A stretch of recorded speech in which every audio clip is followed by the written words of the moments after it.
Apologies. Our first panel is already here. So we were just thinking of bumping you guys down a bit. But good afternoon and thank you for coming back so very quickly. We're 5 minutes ahead. So let's very quickly welcome on stage for a panel discussion on the Destination Office, Reimagining the Workspace for Culture, Collaboration and Choice, with Ms. Priya Thanawalla, Director of Global Council of Global Business Services, with Ms. Ruchi Challu, Senior VP at BHIVE Group. She'll just come. Okay. Okay, Mr. Renu Nair, CEO and founder of Mikro, Grafeio Services Private Limited, and Mr. Abhijith Shashidhar, co-founder and director of Clayworks.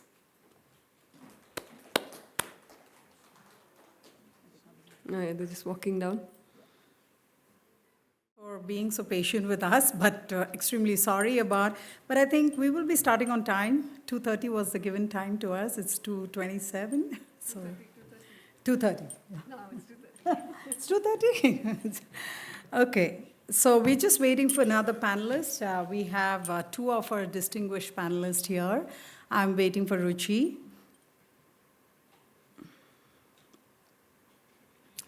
Very good afternoon, and I think I carry a larger responsibility that it must be like brewing a hot pot here so that post-lunch to be alert and awake. I have a unique challenge. So I'm not sure about I think the industry, if you're all from largely representing the global GCCs and not from the workspace domain, we here are more from the creating the workspace. So each one is an architect in construction, into build farm, into, that is a space. Yes, we have Ruchi also with us. I think it was the confusion on where we had to get into the hall. Thanks, Ruchi. Come in. So our panel is going to be more on the destination office. Like we've seen a lot of design revolution that has taken place post the pandemic, and we've seen how spaces from a call center, BPO, and things has moved on also. And we've been talking, we'll now touch upon reimagining the workspace, what the space will look like in the future, especially in collaboration with, like we're talking about culture and your choice, okay?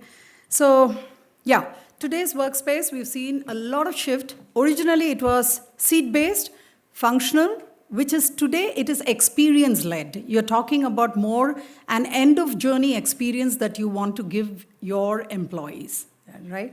So I'm joined by three leaders, and it's a very powerful intersection, I must say. We have Ruchi Challu. She represents people strategy, organization change, sustainability. She's from BHIVE. We have Abhijith Shashidhar from Clayworks, co-founder, director, more oriented towards sustainable workspace and design. And we have Renu Nair. He is from Mikro, Grafeio, the CEO, and a very unique concept of distributed workspace. And I think this will be of a great interest for you all also to learn how they bring in people strategy, distributed workspace, sustainability, and human-centric design to engage your employees and creating that workspace for them, the future of the workspace, right? So with this, I will move on to the panelists to take to introduce yourself and maybe what is that, how each one of you would define a destination office. Hi, so thank you, Priya, for that quick context. And well, my name is Ruchi, and I actually head people and culture for BHIVE Group. We are a commercial real estate organization, and my job is largely to get the organization ready for an IPO. We're looking at an IPO. We are also sort of going through a lot of change management in terms of how we were, operating from a people standpoint and how we now want to be operating. So sitting in a lot of systems and processes is the mandate for my team and myself. I bring along 18 plus years of experience, have straddled across industries and businesses, been on the people strategy side in a consulting environment, also worked in the social impact sector, started out in the media business. So I think what holds true or common across the organizations and sectors that I've worked in is the very fast-paced nature and innovative models that a lot of the organizations I have worked in. So I'm going to take a pause here and let my fellow panelists take over. Hi, good afternoon. Is this? Yeah. Yeah, thank you, Priya, for that. So we are Clayworks. We are a 8-year-old company based out of Bangalore. We have a presence only in Bangalore. We provide flexible workspaces. We started out as a neighborhood workspace. Our mission is to be the most, by choice, we want to be the best workspace in the neighborhood. And our mission is to enrich work. So our spaces are not just meant for work, but how can we enrich work of our occupiers, of our users? So we started with 84 seats in JP Nagar, which is a neighborhood in South Bangalore. Today we are upwards of about 17,000 seats in 17 locations in Bangalore. The idea has been, is like a workspace that I and you can work and feel comfortable with. End of the day, we want to focus, there's an intersection of functionality and design. It has to match together. Because most of the spaces are used by Indians, so why should we borrow something from the West which will not work here? So very vernacular in our designs, in our material usage, and the idea is to just make sure that everyone is happy who's working there, and they're motivated to come back to office every day. Yeah, that's it. Thank you.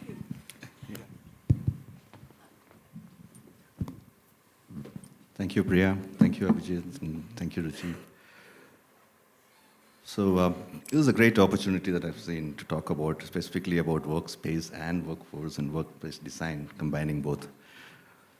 So I'm from managed workspace business. Company is called Mikro, Grafeio.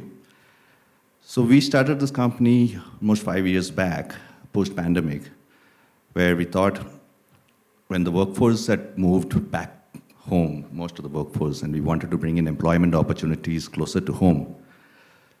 And we thought the workforce would move back to the emerging cities, and we wanted to set up more workspaces where these talent are from, rather than bringing the talent back to the metros.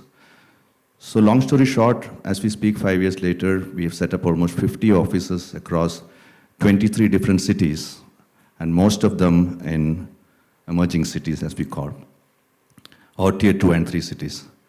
So the point is, there's a lot of change happening in the entire way workforce is being had.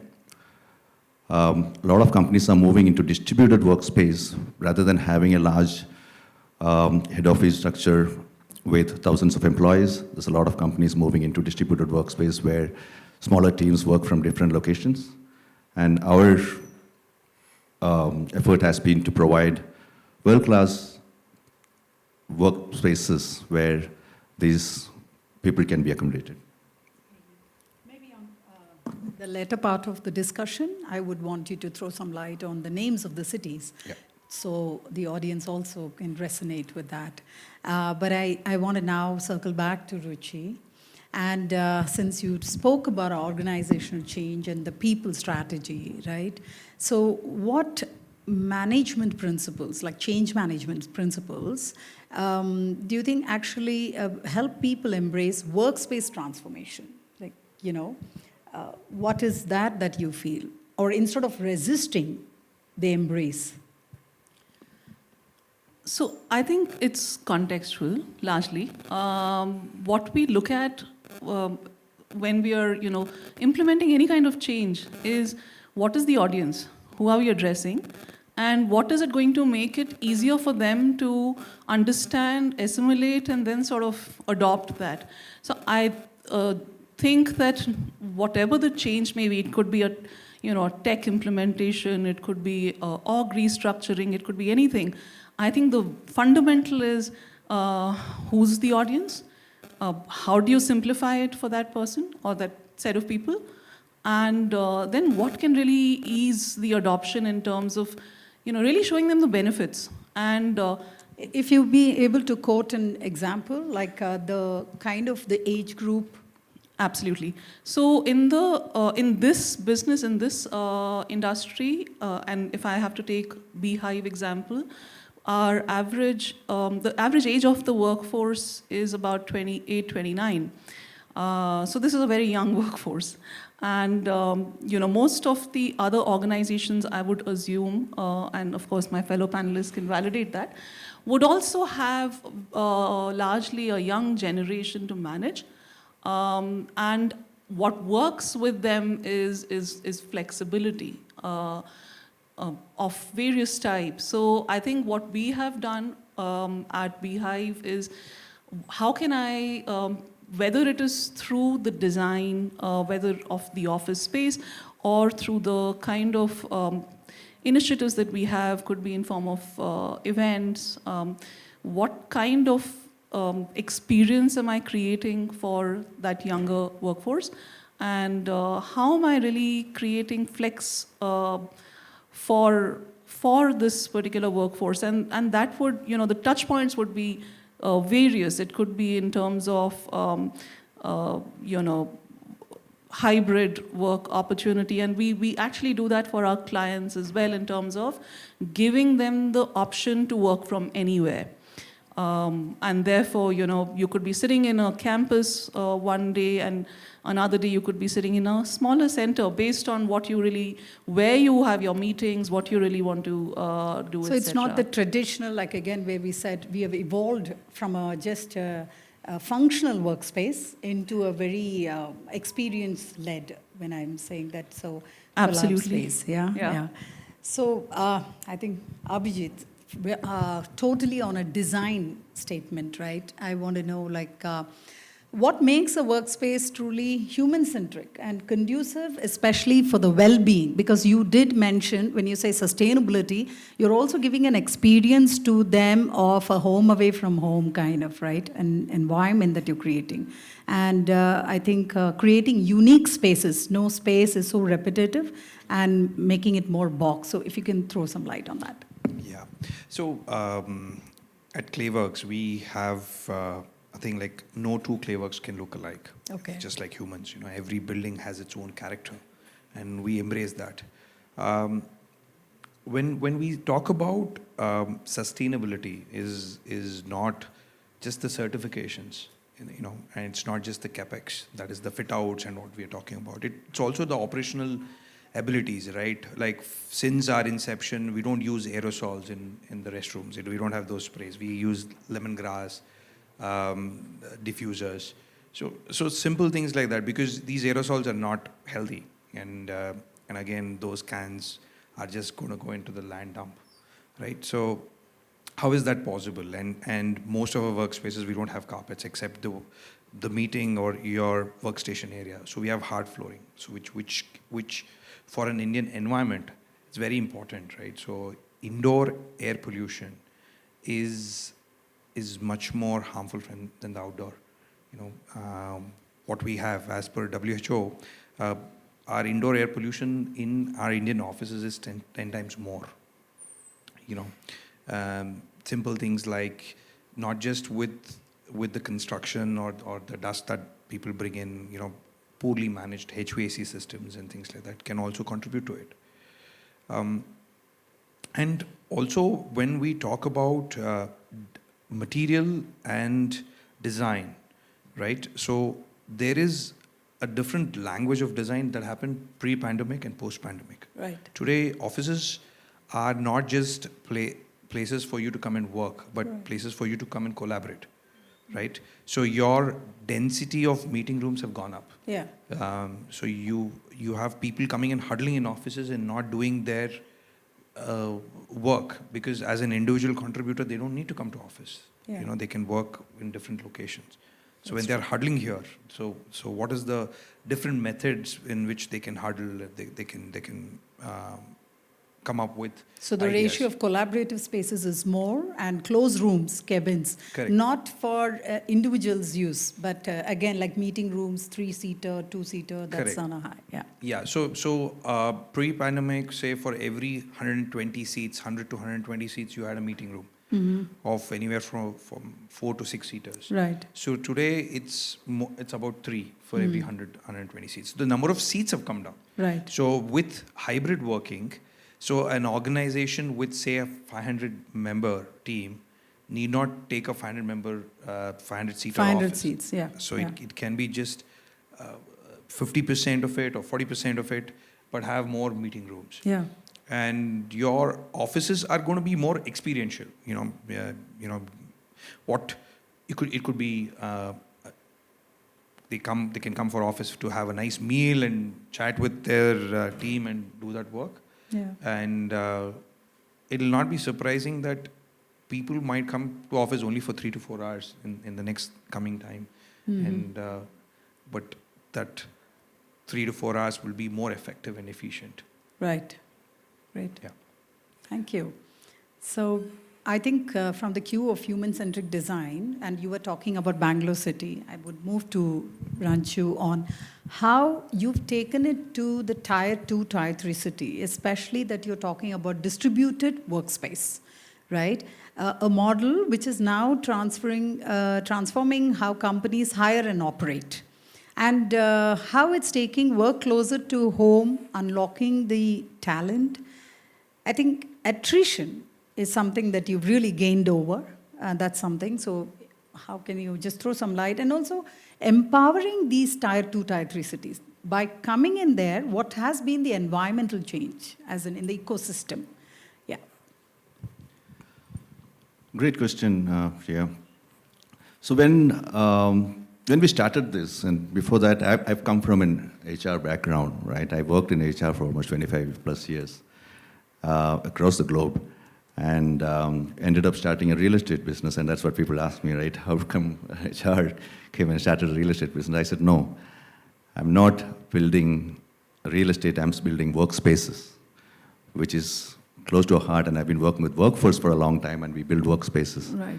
But post-pandemic, one of the companies that I used to work with, they had, which was a bank, by the way, had workforce which had moved to almost 131 different cities when they were forced to work from home. And a lot of myths about working from home and working remotely had broken at that time. So hiring again, going to those places. Now here, Tier 2 and 3, when we're talking about destination offices in Tier 2 and 3 city, one of the biggest myths is, when you say Tier 2 and 3, you think about Tier 2 and 3 quality. Yeah. It is no more that. You will find world-class grade A offices, the best talent pool, and the best environment to work from. And global companies operating out of these places, right? So it's no more about, people associating Tier 2 with that, the quality of There's it. no compromise on quality. No compromise on quality. Yeah, but right? what is the gain? Yeah. So when we unlock Tier 2, it's about access to the talent pool as well. Yeah. Traditionally, what companies have been doing is going to these cities and hiring people from there and bringing them to the metros. Yeah. For example, one of the companies that we set up for, the company that had almost 40% attrition in Mumbai and Hyderabad, and they were trying to see how these problems can be solved.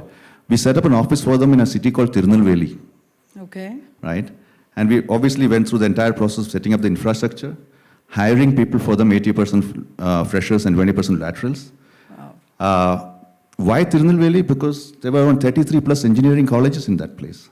And these companies used to go there, hire them from there, and bring them to Bombay and Hyderabad. Here, we're taking the opportunity to closer to their homes. We managed the HR and admin for 2 years, and for post 2 years, the attrition was sub 5%. Wow. That's So these people preferred staying closer to their homes, hometowns, eating home food, paying no rent almost, yeah. and saving this entire thing. And last question that you asked about, they investing in their hometowns. And what's happening there? The entire local economy is growing, right? The service sector is growing. The local, coffee shops, the saloons, the construction industry, the entire ecosystem is growing. Yeah. Right? So you're not just about saving cost in one place, saving better attrition, but you're actually doing, service to the local community as well. Right? There's a lot of social impact that is happening. The real impact is happening on the ground. Right? So what you're doing in that process is you are developing a more loyal employee base. That loyal employee base is where people are no more about jumping jobs frequently because their current salary is not enough to pay their salaries, and there is less, the metro fatigue, Yeah. right? So these are all the benefits. Even So the it's not just travel. about cost or attrition. Yeah. There's a whole lot of, Yes. things around it which Even when we actually say makes- metros, Yeah. the transit time each Yeah. one takes to travel to their destination office, yeah. actually by taking it to the distributed office space, I Right. think even that it's like to their well-being. Yeah, and about what Ruchi was mentioning, right? About the younger crowd, and they have their choices now. It's Yeah. no more about what the corporates are demanding. They have their demands, right? Accessibility is a big thing, and a lot of companies are forcing people to come back to work, but then they say that, hey, I'm not going to travel 2 hours to work.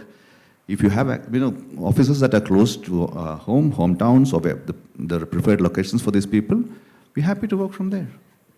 Wow, that's great. So, Ruchi, when we talk about, maybe this is a little bit of a paradigm shift, I would say, distributed office itself, would you see some kind of a challenge here as a people strategy, as an organizational change? It can be upstream or it can be downstream, but do you see something, this is coming up or anything like that? Challenge in what way?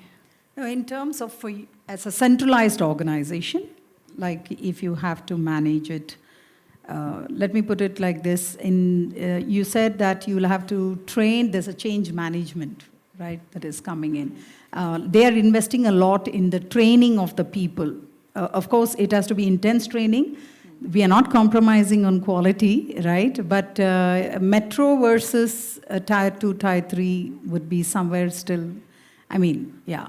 You don't have to agree for everything that Ranchu said. So No, I we like a think- little bit of, yeah. Yeah. No, I think you raised a very interesting point. And in fact, because I had also the benefit of working with an organization prior to BHIVE, where we did have operations in places like Tirunelveli and Madurai, but a very different sector. It was Okay. manufacturing. I think in my observation, talent exists everywhere. Yeah. I think what really, helps the cause is education. Certain states obviously have been conducive, So Tamil Nadu over the years Yeah. has invested in that, and therefore, and I'm also of the opinion that Karnataka as well, a lot of engineering colleges spread across, and Yeah. In general, Karnataka has had hubs of education. So I think it links back to the education systems and, therefore the capability and the caliber of people. And then how do we really kind of bring them up to the level of I would say, finesse that one sees in a tier 1 or a metro. So it's really then about the behavioral skills part of it, and not the technical competence. Right. So yeah, we invest then in the training, and large companies have established that training is a high leverage activity. It should not be seen as a cost, but actually as an investment. And if we take that systematically, we do reap benefits in a very, very tangible way. And I have seen that to be the case even at BHIVE.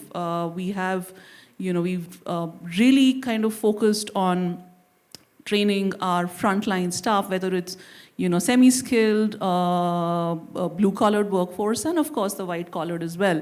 Now, we don't have presence in Tier 2, but obviously when we hire semi-skilled people, we have similar challenges that from a behavioral standpoint might be the case in Tier 2, Tier 3. Sure. Just to drag this further, at BHIVE, we were also talking about startups, the new startups that's coming, and what opportunities you would rather how can you support the scale up?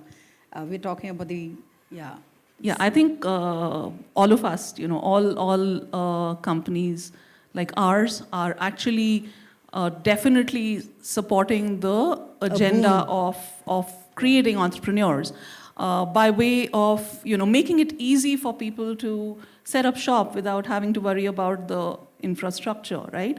And giving it to them at a very competitive price point. Also enabling them to interact with other entrepreneurs, investors, VCs, etc., through events and through meetups that that can orchestrate a lot of those conversations with them. Networking. Yes. Okay. Yeah. That's interesting. It is going beyond what is just. Oh, a absolutely, workspace. absolutely. Just, I don't think it's limited just an to office. just I think workspace. it's much more than that. It's creating platform to really elevate lifestyle for all our clients and all our partners. Yeah, sure. So I would to Abhijith, this is on the environmental issue. Like we just spoke about, there are a lot of offices coming in. There's a good growth ahead and lined up. How do we sensitize, or what would be the points that we need to focus, at least at a larger level, on the environmental, towards the embodied carbons, or what is the sustainable goal that you would say should be set up? So as a minimum prerequisite with so much that's happening. Sure, Priya. Just before I answer this, I just wanted to understand from the audience, how many of you have offices in a co-working space or a flexible office space? And how many of you have used flexible office in the past? Okay. Superb. So I kind of have a sense of it. Yeah. So what you mentioned about embodied carbon, right? It's quite new to India, and it's widely used in the West. Today, if I have to buy a chair, there is an embodied carbon rating that is there in the West. Today, I know that what is my carbon footprint to do this office. Right.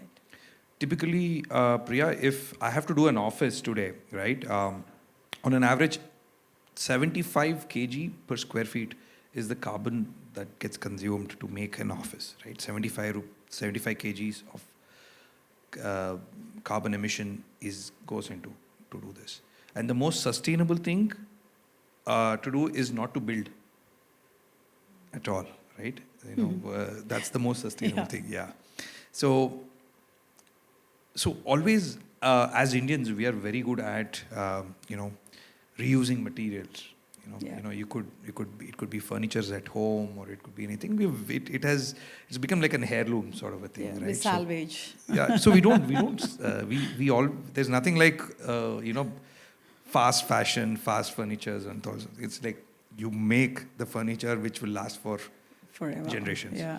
So what I really see is, and definitely this table chairs and all those things, except the chairs, innovations that have happened, tables have remained as such.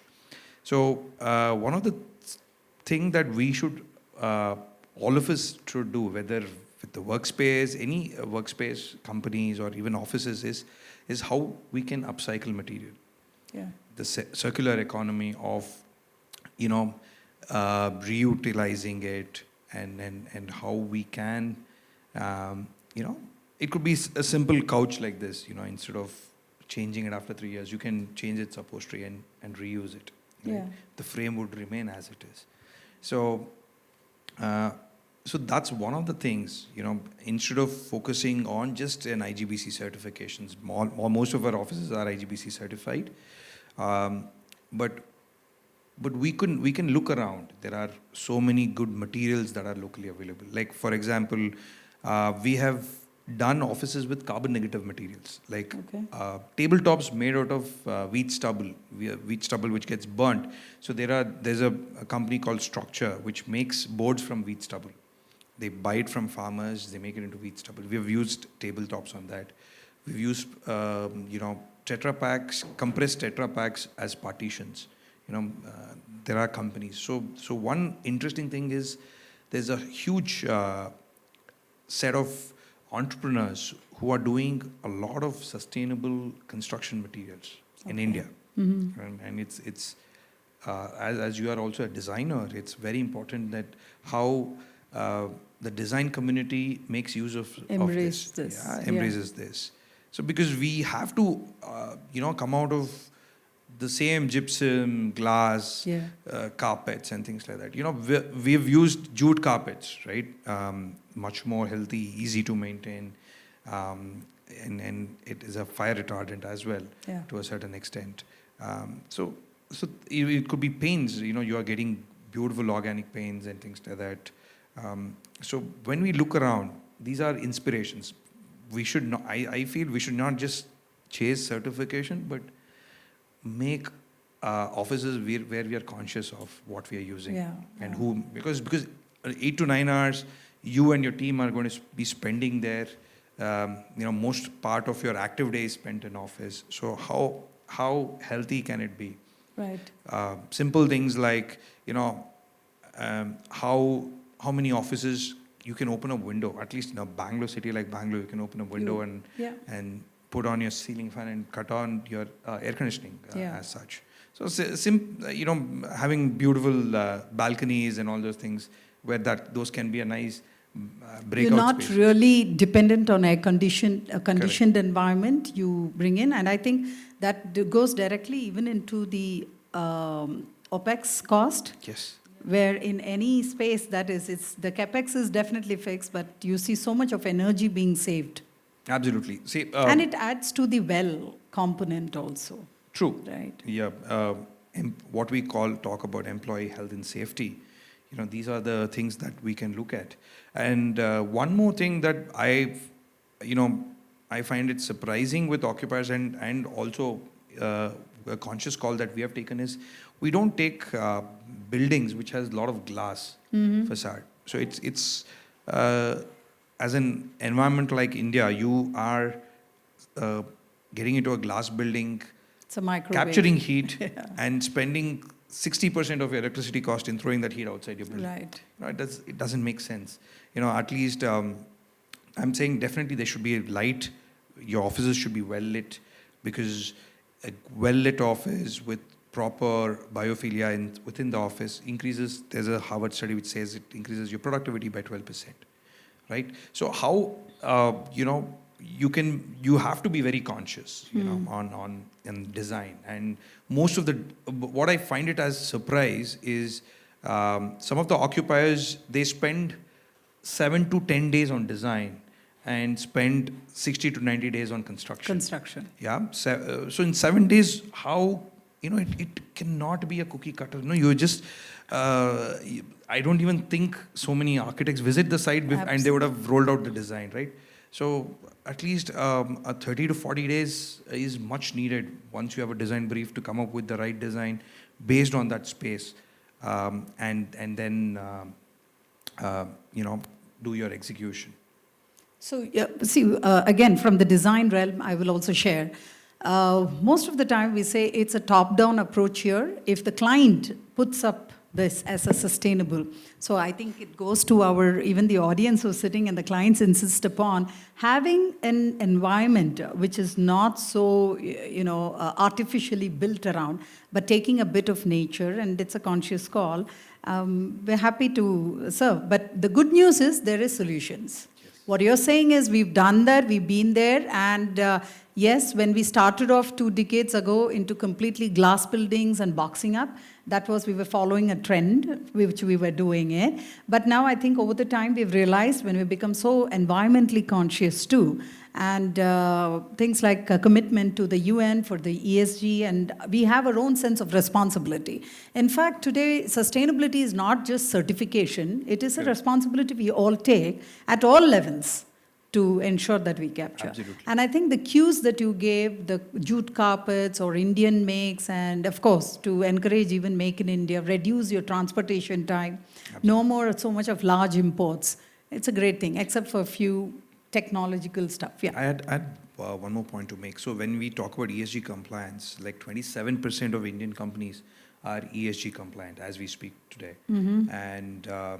And what you see is this is going to become a norm. Like next 5-6 years, you will have at least the listed companies to talk about ESG compliance, and they have to start doing that.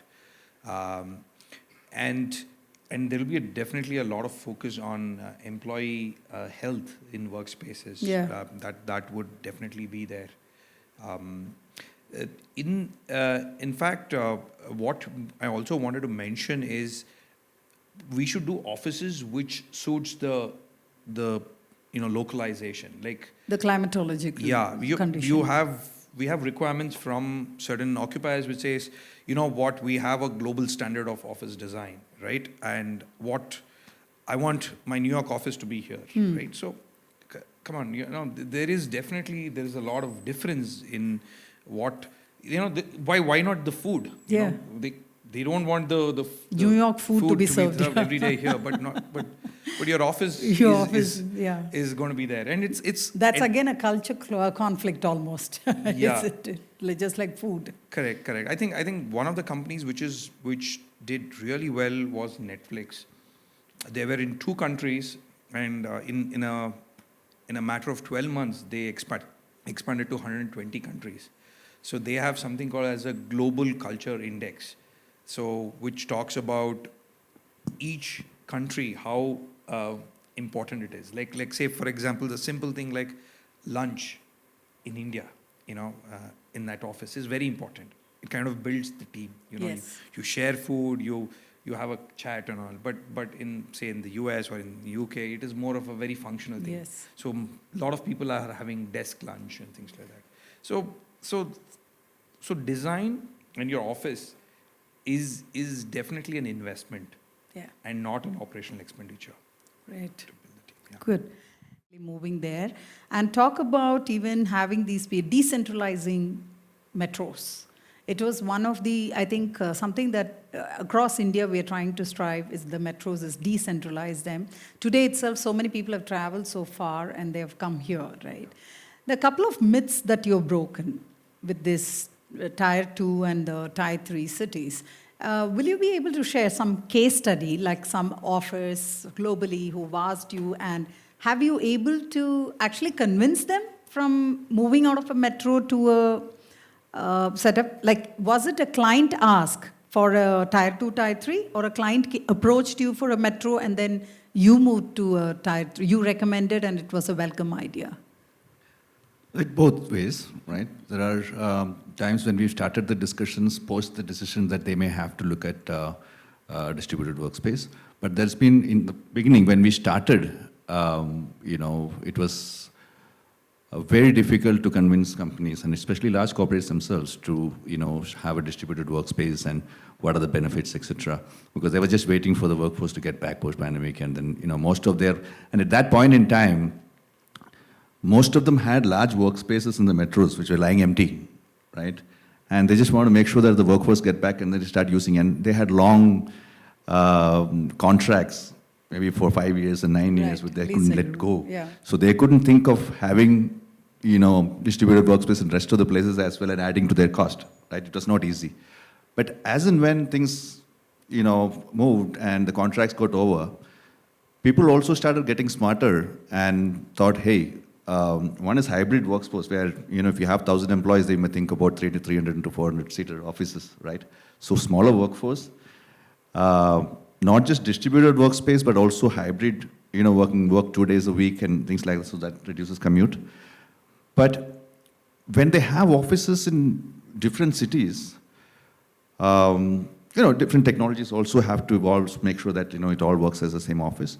But then that helps them tick some of the boxes on their ESG, challenges as well. Reducing carbon footprint. Obviously, travel big time. I mean, imagine 1,000 people traveling for 2 hours each, right? Versus people working from closer to home. And while people tasted working closer to home, they also started demanding that. So now, accessibility, the comfort are all not just perks. Yeah. It's a demand that people have.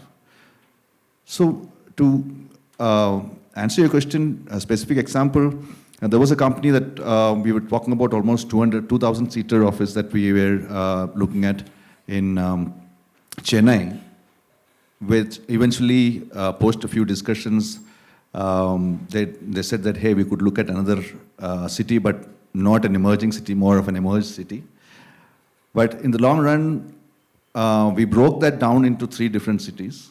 Okay. And we've already completed 800 people being based in Coimbatore, Okay. and 200 moved to Mangalore.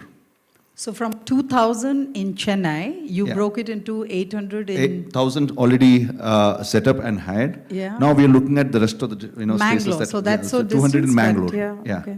200 in Mangalore. Now the rest are being discussed as to which are the other cities. We are considering Madurai. We're considering Indore as Yeah. a market.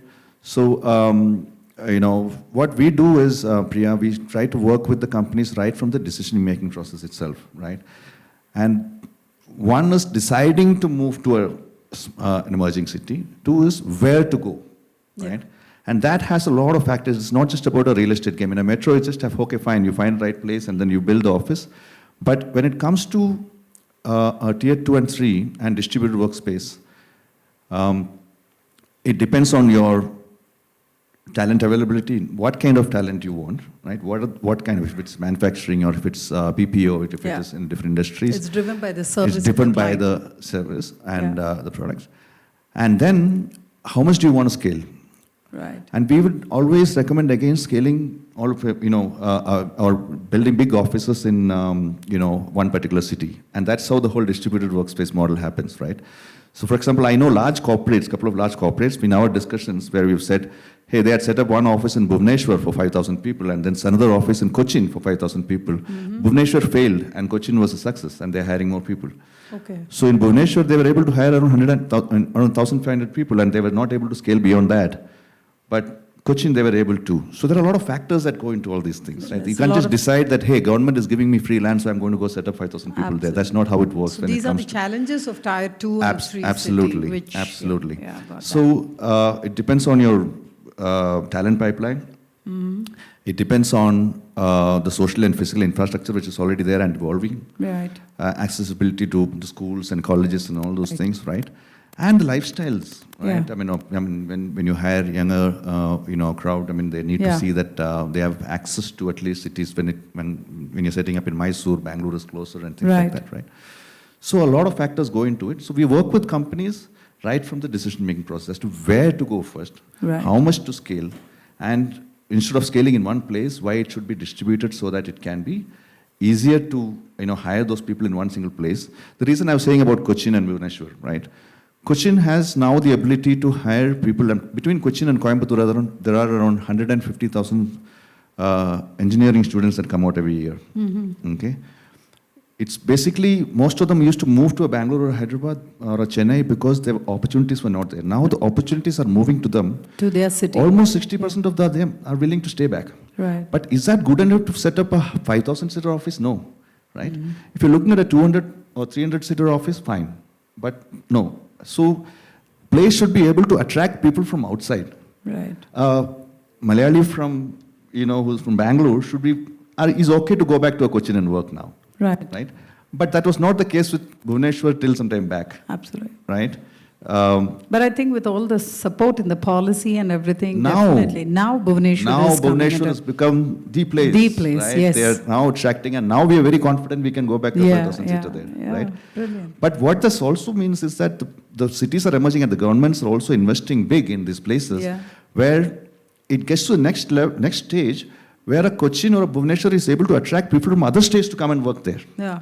That's when you become a 5,000 to a 10,000-seater office Yeah. in those places. Got right? it. You So make we- that also a choice city. That's for you. also a choice city. Great. Yeah. I would like to open it to the audience. Any questions? Any questions for the panelists? Okay. So I think Yeah, somebody. I was simply making an observation that distributed offices will also help in decongesting the metros, which is such a big issue, whether you talk about Bangalore, NCR. I think the other part around sustainable, you just spoke about glasses. I come from NCR. So all of these buildings, I don't know, there's something around policy making as well. You should not allow buildings to be passed. It's such a contradiction. Summers, you have all the heat coming in. In the winters, you are then using the heaters on. So where is sustainability? Yeah, I think I totally understand your plight. So here the policy, we talk about how much FAR, or how much you can build in terms of your floor and things like that. No one talks about another very important pollution is called light pollution, right? So people staying in the vicinity of a highly facade building, right? Your heat that it reflects because all these are performance glasses. You have 70% of heat getting reflected. So where does it reflect? It reflects to the neighborhood, to the community around there. Those becomes your hot zones and hot pockets where it becomes so hard. I've seen this happening in Bangalore itself, in so many localities. So I think definitely the government also has to come up with how much area that you could do. Definitely. And not only policies, see, it's also as an occupier what you demand, right? So recently we are doing office for a Bangalore-based developer called Total Environment in their commercial building. It hardly has any glass. It has beautiful balconies in each and every floor, and it has good brick facade. So you don't need to paint the facade or maintain any of those things. The rains will take care of it. So these are not new to India. It's just that we are copying the wrong things from the West. Yeah, I think that's important. And second thing, he was mentioning about distributed workspaces, where we started as neighborhood workspaces, right? So you are working for 8 hours at your office, but you're spending 3 hours in travel to and fro. So where is your balance? And by the time you reach your office, you're fatigued. So you're one of the reasons a lot of people quit any companies is also the travel or the commute fatigue that goes. For the first few months, there is that, I'm super excited to go to office and things like that. But continuously, it's not a nice thing to do. So apart from the tier 2, tier 3 cities, within the cities, your offices can be made into satellites and other things. So to huddle, you can meet in one office, and to work, you can have, places in co-working spaces and other forms of, which we call as the third place, to work out of. So the same 1.5, 2 hours is saved, either can be put into the company or they can have a better life. Not on the road, for sure. Yeah. So just on that point on decongestion and the government policies that we have made. So many governments are working a lot on that, but Karnataka government especially is doing a lot around it. I would say the Karnataka Digital Economy Mission, KEDM, through their Beyond Bengaluru mission is doing a fantastic job around this, right? So we know this closely because we 2 years back organized a roadshow across the US along with the KEDM delegation to invite companies to invest in Mangalore, Mysore, Dharwad, Hubli belt rather than not in Bangalore. And this is purely with decongestion, reducing carbon footprint and all those things and developing those things. But when they do this, not just in inviting companies or incentivizing them to set up, but also in the back end, they're working a lot on improving the local economies there and ecosystems there, right? They've invested big in all these cities to make sure that there is an environment which is ready for these companies to, come and set up, right from talent to social infrastructure, physical infrastructure, everywhere. So there's a lot of work going in that direction as well. right? So that's how they're developing this place. So it's amazing work done by the governments. Even, post this, we could see the UP government and Tamil Nadu, all of them coming up with beautiful policies that actually helps companies to set up in, outside of these metros. Yeah, just adding to this, actually, KDIM, of course, is doing significant work. There is also KSDC, which is Karnataka Skill Development Corporation. A lot of these agencies are actually working together to ensure that Karnataka as a state is really truly ready for growth in different parts and different hubs. KSDC actually has, in fact, state level budget for training is 5,000 crores, just training. And that is to ensure that all these tier 2 and tier 3 are truly ready from a talent standpoint as well. Just thought I'll add that. Great. So I think we summed it all so well, with even the very question also triggered some conclusions involving even where the policymakers have acted on.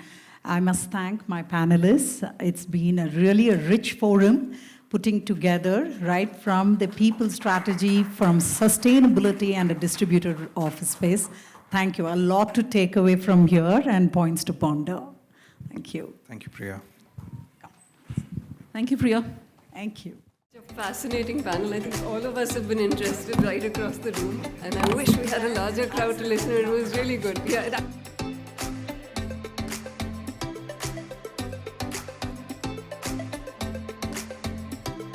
To stay on and give our panel out some mementos as well. Thank you, Ms. Priya Thanawalla, to begin with. Who's that? Yeah. Oh, thank you to Abhijith Shashidhar. Thank you.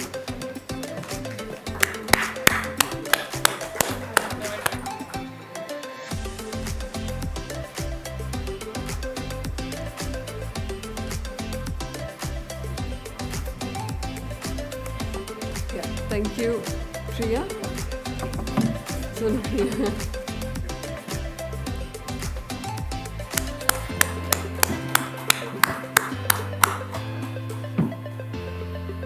Thank you, Ruchi, as well. Fascinating insights, actually, to tie to cities. It was really interesting to listen to. Ruchi.